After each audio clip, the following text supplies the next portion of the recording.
Good afternoon. Bon après-midi à tout le monde. Donc, je parlerai anglais maintenant, de l'immédiat. Donc, ceux qui ont besoin des écouteurs peuvent donc utiliser les écouteurs pour l'interprétation de l'italien, l'espagnol, le français. Je voudrais donc remercier l'organisateur pour nous avoir inclus dans le panel, même de la recherche, parce que ce n'est pas la première fois que nous parlons avec Massimo et avec Gianluca Gabriel, et ce n'est pas la première fois en ce qui concerne ces projets. Il faut recommencer. Bon après-midi à tout le monde. Et je voudrais donc remercier l'organisateur de nous avoir invités ici parce que, enfin, en fait, ce n'est pas la première fois que nous a invités à ce genre de séminaire en ce qui concerne ces projets. Nous avons participé même à d'autres réunions à Bruxelles. Nous avons même échangé des idées avec Gianluca, Massimo et Gabriel, même des courriels.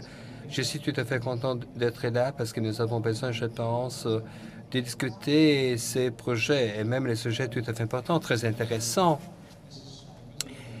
Ça dépend de mon travail. Donc, je voudrais me présenter. Je suis chercheur auprès de l'Institut syndical européen et je suis aussi membre voilà, d'une unité qui s'occupe uniquement justement de la participation, la consultation de travailleurs grâce à différentes formes de représentation. Nous avons la représentation au sein du CE transnational en ce qui concerne même la société européenne. OK. Donc, je disais donc un grand merci. Je fais partie de cette unité qui travaille même avec des sociétés européennes, SI en anglais, et même avec les représentants de travailleurs à ces deux différents niveaux. Donc, il y a différentes formes d'avoir de représentants de travailleurs. Nous avons même un collègue qui s'occupe de l'information de la consultation. Donc, nous tâchons de représenter les travailleurs sur différents angles et même grâce aux outils qui ont été donc dégagés par la législation européenne. Et je pense qu'il est tout à fait important d'agir de cette manière. Ceci nous donne justement gamme de cause, même par rapport aux employeurs, au sein de la négociation collective, ou même au sein, dirais-je, au sein de exercer de la pression sur la commission. Les employeurs, comme vous le savez déjà, n'ont pas, dirais-je, un institut de recherche, n'ont pas, dirais-je, une recherche institutionnalisée qui puisse garantir ces actions. Les syndicats ont des forts avantages. Et MEMIA, donc, c'est un avantage pour la représentation des employés, des travailleurs. Maintenant, je voudrais donc parler un peu, si vous voulez, sans m'attarder là-dessus ultérieurement. Je voudrais parler de la banque de données, donc, ayant trait au CE. Nous avons commencé toujours avec la source de la banque de données. Je vais vous présenter la structure de cette banque de données au sein du CE et même après, il y aura des données qui seront donc présentées, qui sont axées sur la recherche qui a été menée dans les sociétés européennes, les entreprises européennes. Et je pense, voilà les deux piliers les plus importants de la représentation des travailleurs aujourd'hui en Europe. Et en plus, après, je vais tirer mes conclusions en vous montrant deux sites web qui sont tout à fait disponibles publiquement, qui permettent d'utiliser un outil pour les représentants des travailleurs ou des travailleuses, les membres du CE au sein de la négociation collective avec la direction des entreprises. Voilà trois différentes étapes de ma présentation. Et maintenant, dirais-je, l'origine, dirais-je, de la banque de données. Nous avons commencé en 1995. L'origine de cette banque de données. Donc, à cette époque-là, donc c'était le commencement, le début, si vous voulez. Voilà. Vous m'entendez encore? Allez, très bien. Donc, je disais, c'était après l'introduction, justement, de la première directive en 1994. Donc, les syndicats ont commencé à saisir les informations sur les CE. Cela a continué avec le temps et maintenant, heureusement, voilà, Peter, qui travaille auprès du Haut Fonds, a travaillé sur cette banque de données. Donc, Peter m'a contacté. Donc, c'est grâce à lui que nous sommes ici autour de la même table après 2 ans. Et je suis tout à fait reconnaissant à mon collègue. D'après l'an 2006, nous avons donc cette banque de données en ligne. Et d'après les composantes, ces composantes sont disponibles dans le site web à partir de l'an 2010. La banque des données, je veux dire que chaque saisie des données, donc c'est tout à fait difficile à gérer. Il y a des pièges. Et Peter et Massimo, tous ceux qui travaillent sur ce genre de données peuvent le confirmer. C'est tout à fait facile. Ce n'est pas facile de les gérer. La directive, c'est la directive justement du C, utilise un critère pour identifier ces entreprises qui devraient voir les C. Critère simple, donc une société, une entreprise ayant 1000 employés et dirige en 2 pays au moins 250 employés. C'est tout à fait simple. Mais en réalité, donc, les données en ce qui concerne les employés, ces données sont plus difficiles à saisir. Et en plus, je voudrais dire qu'il y a même des critères tout à fait additionnels en ce qui concerne la structure de l'entreprise.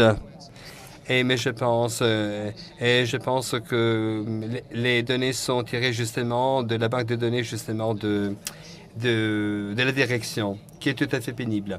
Et donc, la base des données pour considérer la compréhensibilité justement de ces actions, la base des données doit être charpentée d'une façon tout à fait claire. Et donc, pour cela, nous avons 3 composantes importantes de la banque des données. La première composante, voilà, c'est dirais-je, sous banque de données, d'autres entreprises qui sont tout à fait à même de remplir les conditions requises. Une deuxième sous-groupe banque de données, c'est une banque de données qui va mettre ensemble les informations sur le comité d'entreprise européen. Et la troisième partie de ces banques de données, c'est consacré propre aux entreprises européennes. J'en parlerai après.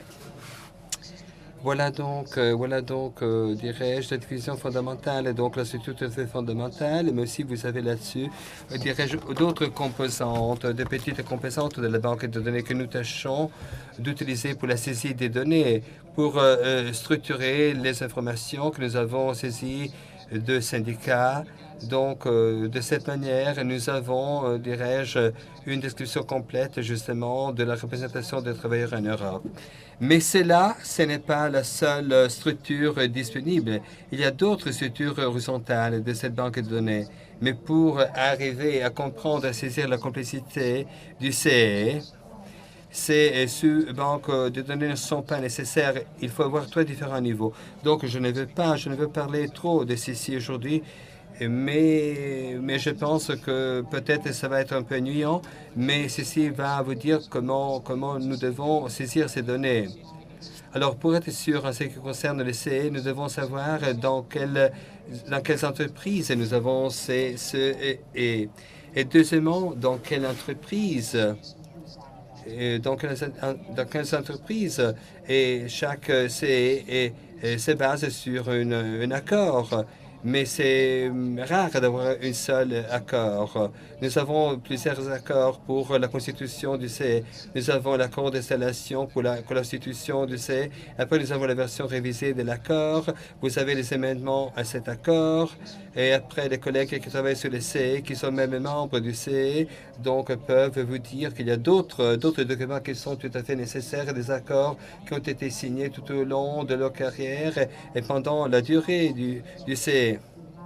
On a déjà parlé de ceci. Nous avons des accords des sociétés aux entreprises transnationales. Volker nous en a parlé. Donc, il y a une myriade, dirais-je, de différents tests, documents, déclarations, accords qui seront justement signés par les membres du CE dans sa constitution. Et je pense que cela, c'est une aperçu Donc, vous savez, les conditions que nous devons toujours, les conditions requises auxquelles nous devons répondre. Et les collègues du projet MEMIA ont déjà expérimenté tout ceci. Et Massimo a parlé justement de la difficulté d'avoir une bonne saisie des données. Et je pense que c'est ça la situation que nous devons affronter. Et en plus, une autre diapositive, voilà. Donc, la banque des données, c'est la saisie de données, combien d'entreprises, combien d'essais et combien d'accords ont été signés. Mais c'est seulement uniquement une analyse quantitative. Donc, je pense que cette analyse est tout à fait complexe, même à cette étape de notre travail. Pour être capable de tirer le profit maximum de cette analyse, il est nécessaire de travailler ultérieurement. Ça ne suffit pas de savoir qu'il y a un accord, ça ne suffit pas d'avoir un C, mais le but de savoir quel est le contenu de cet accord, qui sont les membres du C, leur origine, d'où ils proviennent, les pays qui sont représentés, les pays qui ont les mandats, mais qui ne sont pas représentés. Donc voilà, ces informations sont des informations supplémentaires nécessaires qui sont tout à fait cruciales pour être même de dire, voilà, nous y sommes. Donc c'est une chose tout à fait importante, une qualité quantitative et qualitative de ces... Depuis l'an 2009-10, nous avons un projet de mettre ensemble, de fusionner ces deux banques de données. Il y avait dans les passés une banque de données pour l'Agence de développement social et même la banque des données pour l'Institut syndical européen. Donc, c'était des banques de données complémentaires. Donc, nous devons donc fusionner ces deux banques de données pour être sûrs à 100%. Et l'SIA a fait donc une recherche sur le contenu de ces banques de données. Donc, si nous mettons ensemble ces deux banques de données, nous aurons donc un impact majeur et nous serons à même donc d'avoir donc des aperçus tout à fait précis. Et Marine Amon, quand dans la salle, a commencé déjà à travailler sur ce projet avec moi-même personnellement. Donc, nous avons analysé donc le contenu de l'accord avec Marina.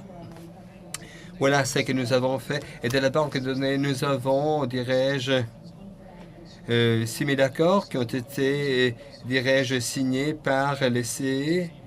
Voilà donc, le nombre total des accords qui ont été signés. Mais je pense que nous sommes même à dire que presque, dirais-je, 90% des accords ont été déjà signés par les CE. Donc, nous tâcherons de comprendre mieux les CE pour donner des suggestions aux membres au niveau des négociations. Donc, le bon exemple, le mauvais exemple, quels sont les standards dans les autres pays qui doivent être appliqués. Voilà donc l'info de retour que nous avons reçue de la part de beaucoup de membres de CE et d'autres fédérations sectorielles. Voilà donc l'info de retour que nous avons reçue. Donc, on veut comprendre même quels sont les standards dans les autres secteurs.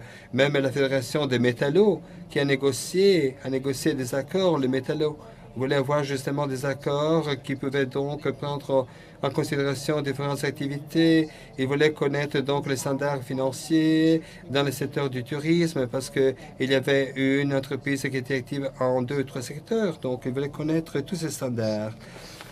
Donc, nous avons reçu ces requêtes de données tout à fait nombreuses parce que les collègues voulaient être même de négocier d'une façon plus efficace et tout ceci avec la direction.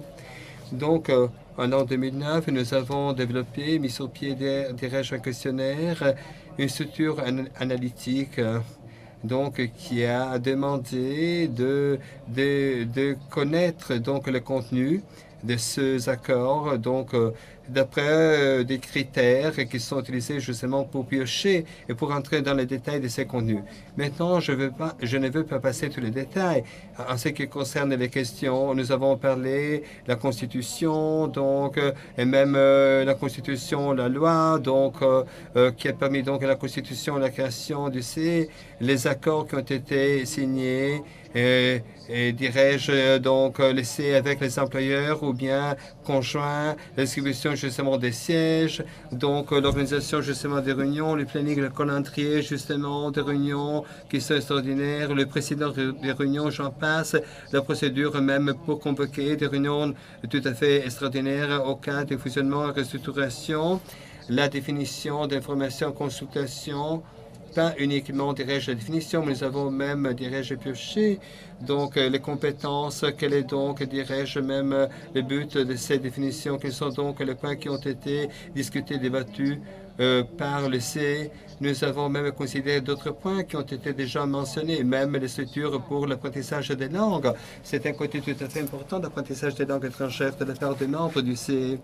Nous pensons qu'il est tout à fait nécessaire de garantir donc les membres, de garantir l'interprétation dans toutes les langues ou uniquement en 2-3 langues bien sélectionnées. Donc, pour faire en sorte que les membres peuvent accéder aux accords, se consulter, lire ces documents dans la langue maternelle avant de convoquer les réunions, et même la facilité d'organiser des organisations de domicile avec l'emploi de Google. Donc, dirais-je, des outils de ce genre. Donc, nous avons même considéré comme les comités, dirais-je, restreints peuvent travailler, quelles sont les compétences et donc la composition. Donc, beaucoup de questions qui ont été donc soulevées, mises sur les tapis. Et maintenant, nous passons, dirais-je, à la fin du projet. Donc, nous sommes arrivés 3 ans, nous avons travaillé 3 ans pour arriver à ces accords. Nous n'avons pas encore analysé les résultats. Et je suis tout à fait content. Je pense que peut-être les choses vont se bien passer. Et donc, mais ces résultats seront donc disponibles d'ici 1 an ou 2 ans. Déjà, nous avons identifié les groupes de bonnes, de mauvaises pratiques, les solutions pertinentes, par exemple, dans le secteur de compétences transnationales. Quelles sont donc les bonnes compétences et dispositions de loi qui peuvent être copiées et utilisées au niveau de la négociation? Quelles sont les dispositions de loi sur le caractère transnational d'une société, d'une entreprise, des limites au travail du C? Et donc, les bonnes et les mauvaises pratiques, les deux, je pense que nous avons 90 heures aux solutions. Voilà donc les outils que nous avons préparés pour d'autres négociations. Et je pense qu'il est tout à fait important aujourd'hui, avec la directive Recast, de trouver une nouvelle façon de renégocier. Et après cette explication tout à fait longue qui parle de la complexité, de la gestion de la saisie justement de données, je voudrais vous donner un petit cadeau. Donc les résultats qui seront possibles. Donc comme vous pouvez saisir ces données et donc arriver à des bons résultats. Donc les informations qui sont nécessaires, qui seront justement utilisées. Donc, nous pouvons voir très bien, nous le voyons ici dans cette diapositive, par exemple, nous avons toutes les données que je viens de mentionner. Nous pouvons avoir donc une représentation justement de la quantité d'essais, pas uniquement le nombre aujourd'hui d'essais, mais nous avons constaté à chaque année, nous voyons combien de nouveaux seront créés, d'autres qui seront justement, dirais-je, un peu annulés pour des fusionnements et d'autres qui ont été justement suspendus, par exemple, en Hongrie pour des fusionnements. Donc, vous avez les nouveaux, ceux qui ont disparu. Donc, vous avez toutes les informations tout à fait importantes. Donc, des choses qui peut-être sont de répétition, mais je pense, voilà, des avantages pour les employeurs également, parce que les syndicats, grâce propre à l'Institut européen, mais même grâce aux efforts justement collectifs de la Fédération. Donc grâce à tout ceci, nous pouvons donc discuter et démontrer à la Commission européenne. On peut dire à ces gens qu'il y a des problèmes et donc nous devons résoudre ces problèmes parce que la Commission n'a pas cette banque de données. C'est uniquement les syndicats qui ont cette banque de données. Donc nous sommes en condition de dire qu'il y a besoin de changer, de faire quelque chose dans ce secteur particulier spécial. deux autres diapositives qui vont vous démontrer justement la raison pour laquelle la constitution du CA. Donc, vous pouvez donc répartir les données de cette manière. Quelles sont les raisons pour la constitution? Je ne sais pas, d'un CDC particulier, nous avons donc des créations des zéros, mais vous avez d'autres CE qui ont été développés comme justement des spin-offs de entreprises existantes qui sont constituées du fusionnement de deux entreprises, toujours pour répondre aux critères de constitution du CE. Donc, je voudrais revenir peut-être en arrière, donc revenir à ma première diapositive. Donc, la première. Voilà, je voudrais revenir à ma première diapo. Voilà, c'est la bonne diapo, voilà, ça y est. Donc, je m'excuse de ce changement. Donc, mais finalement, les données les plus récentes, nous pensons ou nous savons qu'il y a 1258 essais existants. Voilà donc le chiffre total, 1258 qui ont été créés. Mais je voudrais mettre en lumière qu'il y a peut-être d'autres CE, pas beaucoup, mais quelques-uns, que nous n'avons pas encore constatés parce qu'ils n'étaient pas, dirais-je, syndicalisés encore. Bon, à l'heure actuelle, en ce qui nous concerne, nous avons 130 qui ne travaillent pas et nous avons, dirais-je, 955 entreprises multinationales.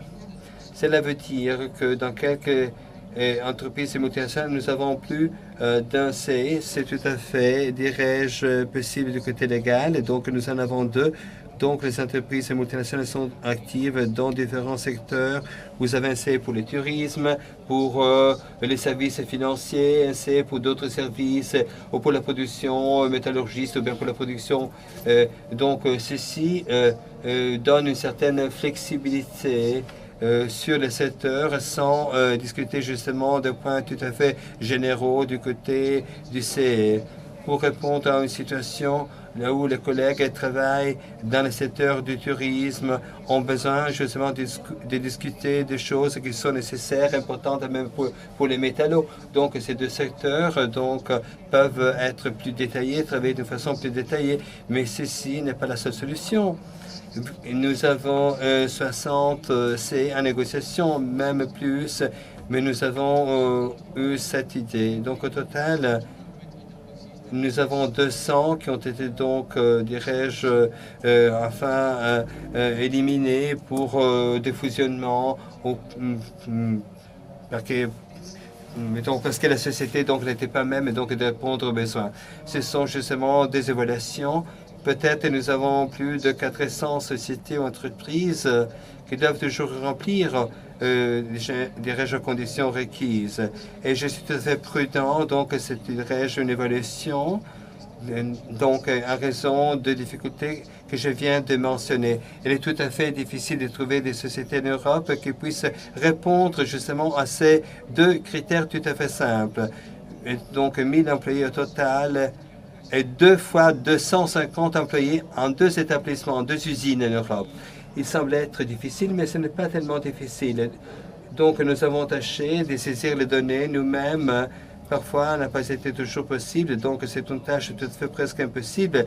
Nous avons même acheté des banques de données commerciales extérieures. Donc, nous les avons achetées.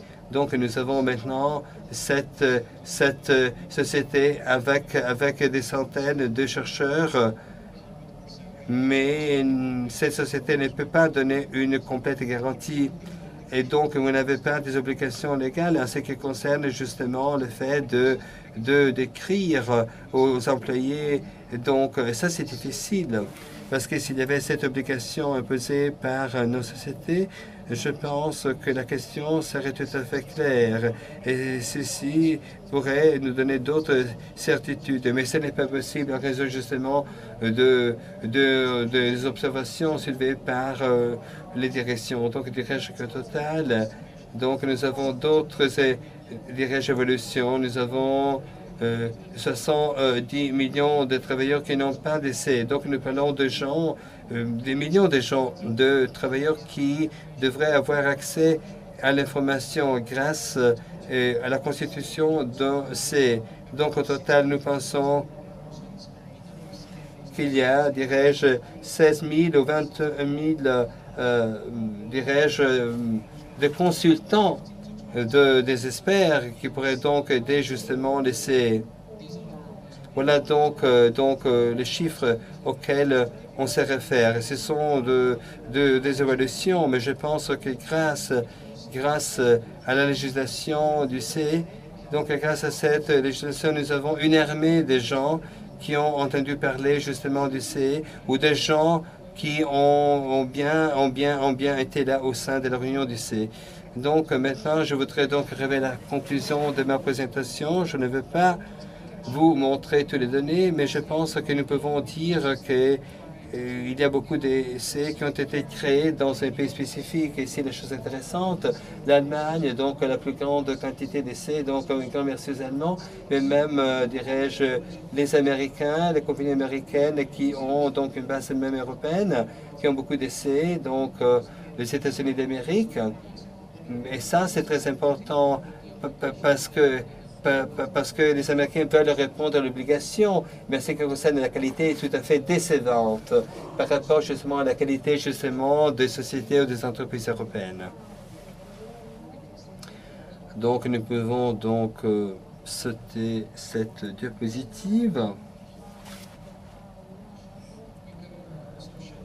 Donc nous voyons ici donc les différents secteurs, les secteurs donc là où nous avons l'activité d'essai. Et donc, ceci a été déjà mentionné, donc la métallurgie, donc beaucoup d'essais, mais même la chimie, qui a une bonne quantité, dirais-je, d'essais. Et après la chimie, vous avez la construction et même le bois, la fédération du bois, le tourisme, l'agroalimentaire, le FAT également, qui a donc permis la création de beaucoup d'essais. Maintenant, j'arrive à la conclusion avec des indications qui concernent donc la distribution de ces, dirais-je, que pas toutes les sociétés ou les entreprises ont la même chance d'avoir un C. Donc, plus grande la société, plus forte la chance d'avoir un C. Donc, c'est plus facile de constituer un C dans une société, une entreprise plutôt importante. Mais nous avons même des C dans de petites multinationales avec des employés entre 1000 et 5000. Et dirais-je que c'est plus facile de constituer un C dans une entreprise qui est active dans beaucoup de pays. Donc, les multinationales qui travaillent, qui ont des activités dans plus de 10 pays. Donc, 50% c'est dans cette société. Donc, si la société est grande, et donc vous aurez même beaucoup d'employés, et donc ça sera plus facile de constituer donc un C. Maintenant, donc, je voudrais conclure en considérant un autre aspect de notre activité. Donc, la société européenne. Ceci, ce n'est pas donc le focus de ce projet. Donc, vous pouvez trouver toutes les données en ce qui concerne la société européenne. Vous trouvez toutes les données, tous les détails dans 2 sites web. Donc, vous voyez donc le site web duquel vous pouvez télécharger les données à la fin de ma présentation. Nous avons deux sites web. Donc, voilà donc l'adresse db.eu. C'est le portail justement pour, dirais-je, la banque de données de l'Académie syndicale européenne. Donc, vous pouvez trouver des informations, que sais-je, également, de cas, même cas de justice également, le contenu justement même de l'affaire judiciaire. Donc, il y a même des statistiques et si vous voulez consulter, si vous voulez donc y piocher, vous pouvez trouver des données. Donc, je vous conseille de consulter ce site web. Et si vous cherchez des informations également pour la société européenne, mais avec d'autres formes de représentation. Voilà donc, c'est les sites web successifs et la participation de travailleurs, des employés. Donc, la participation, donc worker participation.eu. Donc, c'est les sites web. duquel vous pouvez télécharger d'autres idées, d'autres informations. Et donc, nous avons une législation qui permet justement aux représentants d'être considérés au sein de comités justement de contrôle, même de conseil d'administration. Et ceci répond justement aux provisions des lois de chaque pays. Il y a même des tableaux de comparaison. Donc, vous pouvez les consulter. Si vous ne considérez l'Italie, il faut se renseigner sur la structure syndicale. Vous avez des collègues de la France, donc vous pouvez choisir ces deux pays et trouver les informations auxquelles vous voulez justement arriver. Donc, négociation collective, consultation, formation et tout ce qui est nécessaire. J'espère que je n'ai pas été donc un peu difficile à suivre, mais je pense que les syndicats ont beaucoup fait. Et je pense que c'est un défi à relever. Nous devons utiliser cette énorme banque des données justement pour considérer même l'info qui sera relâchée par les utilisateurs. Et nous pouvons même améliorer nos activités en chercheurs. Merci.